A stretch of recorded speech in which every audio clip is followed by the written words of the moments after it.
Here are the top 20 coasters I have ridden. Number 20 is Expedition Everest at Disney World's Animal Kingdom. This is definitely the best coaster at Animal Kingdom, and it has a pretty cool style layout. You adventure through this mountain and you go backwards and forwards. There's some cool theming with a Yeti, and it's pretty cool theming, and that's why Expedition Everest is on this list. Number 19 is another pretty good themed roller coaster. It's just Superman Ultimate Flight at Six Flags Great America. This coaster is pretty good. It's a pretty good B&M flying coaster. It has some nice moments. It has some nice turns. It has the pretzel loop, which is definitely the best part of this ride. It gives you some good G-force. And overall, I really like Superman Ultimate Flight. It has your standard B&M flying coaster layout, but it's still a fun ride overall. Great B&M flying coaster. Definitely one of the best coasters at Six Flags Great America. Number 18 is Apollo's Chariot at Busch Gardens, Williamsburg. I kind of forgot my experience on this ride, but I still remember some.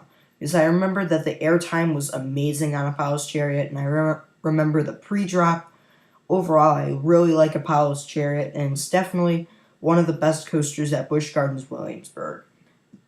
Number 17 is another B&M hypercoaster, Raging Bull at Six Flags Great America. A lot of people that live in the Chicago area consider this their number one coaster, but overall, I've been to so many different amusement parks that it's not my number one, but it's definitely one of the best coasters at Six Flags Great America. The drop is good. You go through a tunnel after that first drop. There's some good turns, a few good airtime moments. Overall, Raging Bull, pretty good B&M hypercoaster. If it had a bit more airtime, I'd probably rank it a bit higher, or a lot higher. But overall, Raging Bull, very good B&M hypercoaster, and it has a cool twister layout. Number 16 is Firehawk at Kings Island. I really like Firehawk. To me, it's Superman Ultimate Flight on steroids. Because this coaster, you flip upside down so many times. It is crazy, and I really like how many inversions are on this ride. Overall, this is a very good Vekoma Flying Dutchman, and it's definitely the second best one of these three, because there's one called Batwing at Six Flags America and Nighthawk at Carowinds, but you could consider this the best Vekoma Flying Dutchman out there due to its good operations.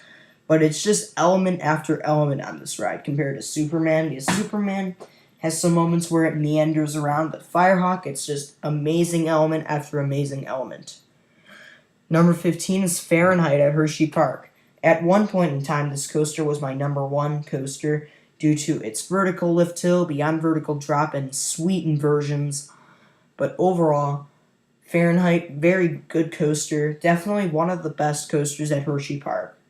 But in my opinion, it's the best at Hershey Park. Number 14 is the Rockin' Roller Coaster. Originally, I didn't really put Disney coasters on my lists of top roller coasters I've ridden, but I decided to put it on here because Rockin' Roller Coaster is an amazing roller coaster.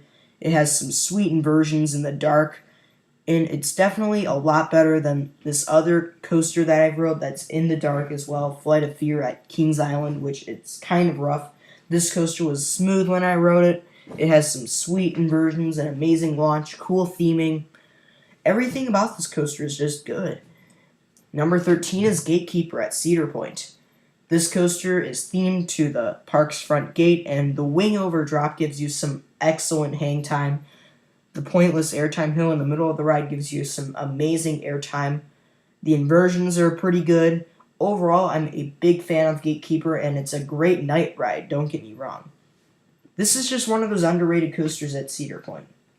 Some people rank it a lot lower on their lists of top 15 or top 10 roller coasters at Cedar Point, but I ranked it at number 5 because it's super good. I really loved Gatekeeper.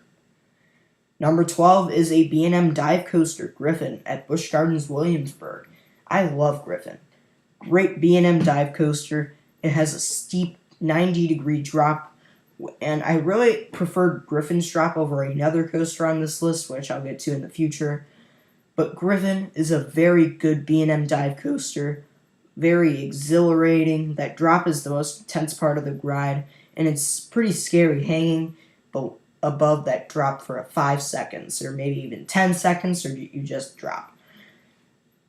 Number 11 is Mr. Freeze for First Blast at Six Flags St. Louis. To me, Mr. Freeze is kind of an underrated ride. No one really talks about Mr. Freeze enough, in my opinion, especially the one at Six Flags St. Louis, because Mr. Freeze at Six Flags St. Louis actually has a pretty good rattle to it, kind of like Millennium Force does. But Mr. Freeze, very fun coaster. The inverted top hat is good. The overbank turn is amazing. That vertical spike's good. And the best part about this ride is that first launch that you go backwards on. Number 10 is Goliath at Six Flags Great America. It makes my top 10 coasters barely. And this coaster is so good. Like, definitely a great RMC. Probably not as good as like Twisted Colossus or Lightning Rod or the new Texas Giant or Storm Chaser. But it's definitely not the worst RMC out there, like the Joker at Six Flags Discovery Kingdom. But Goliath, some people think it's the basic RMC layout, and there's rumors of it being cloned. But Goliath is a very good RMC coaster, and it has 2 amazing inversions. The drop is amazing. Everything about Goliath is just amazing, in my opinion. That steep drop is just relentless. The overbank turns and inversions are amazing. I really love Goliath. The only problem about Goliath is the duration. And did I just say duration? Top Thrill Dragster, it's another really good coaster. Like Goliath. It's not like Goliath, but okay. Top Thrill Dragster, the first coaster over 400 feet. Its launch is so intense. You launch at 120 miles per hour. You go up a giant top hat. You drop back down, and then you hit the brakes. It's a short but sweet ride. I love the launch on Top Thrill Dragster. Overall, the launch is what makes this ride so good. Number 8 is Valravn, another coaster at Cedar Point. This coaster, it has an amazing vertical drop. It doesn't hang you as good as Griffon, though, which I found kind of disappointing, but I love Valravn. It has a nice color scheme, solid inversions. The Immelman is a lot of fun. The dive loop is good. The zero G roll is amazing. The camelback hump before the brake run is good. Overall, Valravn, solid dive coaster, and this is what a dive coaster should be. It should have 2 or 3 inversions and tons of solid elements. Number 7 is the Banshee at Kings Island. I love Banshee at Kings Island. Definitely my favorite B&M invert I've ridden. This coaster, super smooth. That drop is intense. The 2 vertical loops are good. That final inversion at the end of the ride, especially in the front row, gives you some of the best hang time out of any coaster out there. It's so good, and it's in the former spot of Son of Beast, which was the first ever wooden hypercoaster. But Banshee, amazing B&M invert, very fun ride, solid inversions, good theme, overall great ride. Number 6 is Shivering Timbers at Michigan's Adventure. Several people have been saying that this coaster has been getting a bit rougher over the years, but this coaster still runs pretty good. It's fairly smooth for a wooden coaster, and it has some very relentless airtime. Like, seriously, Shivering Timbers, it's just so underrated. No one talks about this ride enough. This coaster's airtime is just insane in the first half. Like, it's just basically this massive wooden coaster with airtime hills on its airtime hills. It's airtime hill after airtime hill in the first half of the ride. The second half gives you a few pops too. The helix is fun towards the end of the ride, definitely the smoothest part. And then you hit the brakes. This ride is so long. It has a great speed. Overall, everything about Shivering Timbers is good. It may be a little painful, but it's definitely worth riding when you come to Michigan's Adventure. Number 5 is American Thunder. This is the only coaster I've ridden by GCI, and some people disagree with me about American Thunder being probably on this list.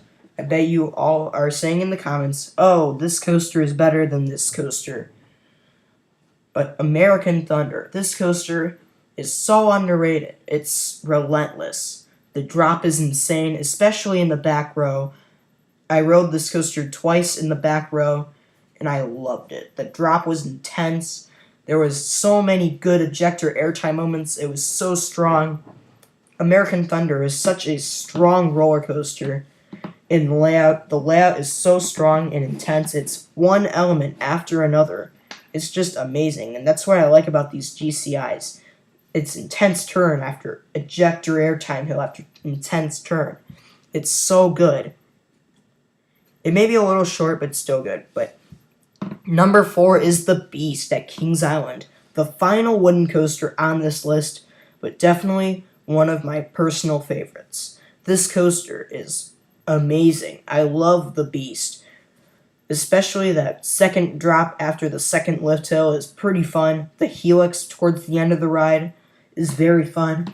The first half of the ride before the second lift hill is very fun with the turns and straight sections. I love the Beast with its very drawn out layout. It feels like you're riding on an insane train ride. I don't know. The Beast is just amazing. Definitely the second best coaster at Kings Island in my opinion. But I think number 3 is slightly better, and it's Diamondback. Also at Kings Island, this coaster may have a rattle to it, but this coaster has some amazing airtime. I love the airtime on Diamondback. It's a very fun B&M hypercoaster. It's just airtime hill after turn or airtime hill. I really like Diamondback's strong layout. Overall, Diamondback, very fun B&M hypercoaster. Definitely my favorite B&M hypercoaster out there. Number 2 is Maverick at Cedar Point. I love Maverick. This is the second best coaster I've ridden. Hands down. Seriously, this coaster, even the lift hill is good. Seriously, like the first lift hill is insane. On that first drop, you get some insane ejector airtime on that 95-degree beyond vertical drop.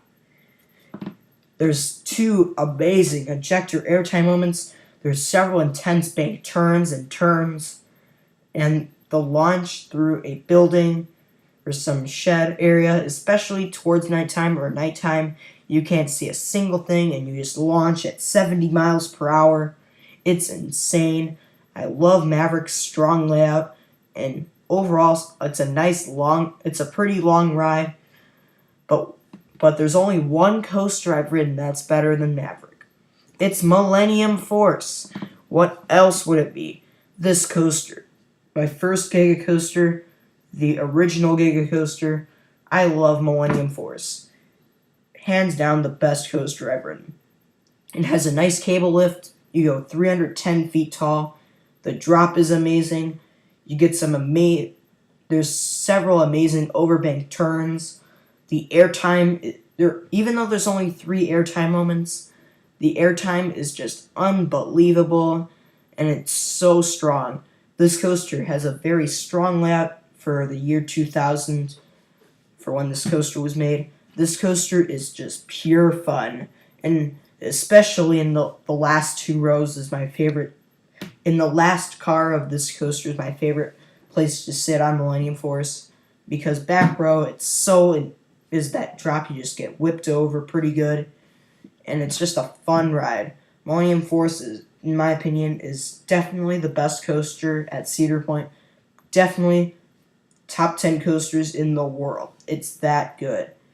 But thank you for watching. Stay tuned for more videos.